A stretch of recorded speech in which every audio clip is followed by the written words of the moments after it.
Police perpetrators of domestic abuse are said to have used their knowledge, status and power to intimidate victims and deter them from making reports about their behaviour, according to a joint police watchdog investigation.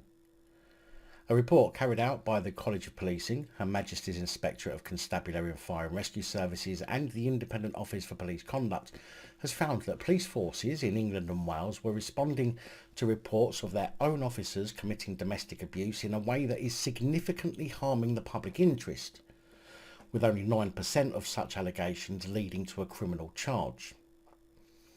149 domestic abuse reports from 2018 involving police officers from 15 police forces, which is the data used to compile the numbers, showed that only 14 of the allegations resulted in a charge.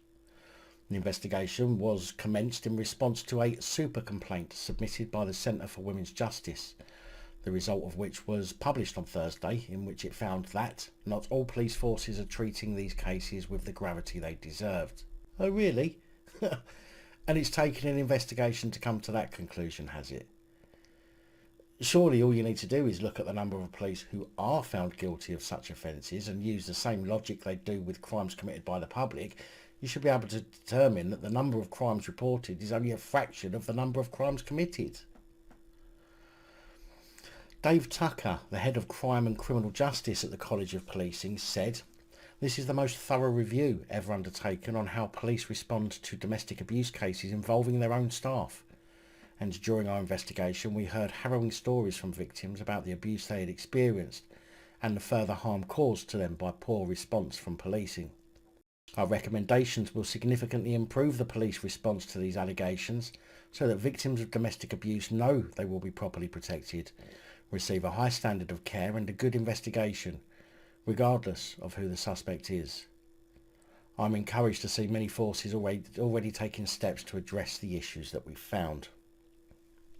The report suggested that some forces were not taking into account the specific needs of domestic abuse victims when the perpetrator was a cop, whilst other forces apparently didn't recognise the barriers to reporting if both the perp and the victim were police.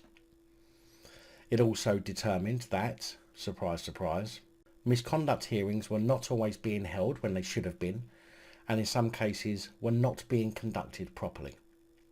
The College of Policing, HMICFRS, and the Independent Office of Police Conduct have allegedly told chief constables to audit all live allegations of domestic abuse against officers and staff and investigations that had been closed within the last 12 months.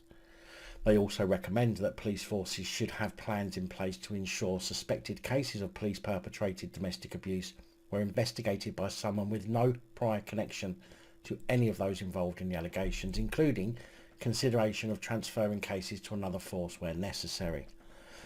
Now, is it just me? Am I being pedantic? I'm sure that it's just common sense for an investigator to have no prior connection with victim or offender in any criminal matter. And so I find it very interesting that these three organisations have made a point of making that particular statement, which would, in my mind, indicate that police have been investigating cases of police domestic violence and other crimes, no doubt, whilst they have some connection or involvement with the offender or victim. I've said before that any complaint made against a copper should never be allowed to be investigated by their own police force or even a local force, as there's always potential for them to know one another, but should in fact be carried out by a force which there could not possibly be any connection between investigator and the offender or witness.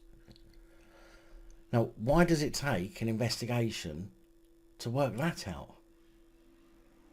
It's simple common sense, but both the police and the governing bodies seem too stupid to even work that out, unless they're paid to investigate it. I don't get paid, and I said this fucking years ago.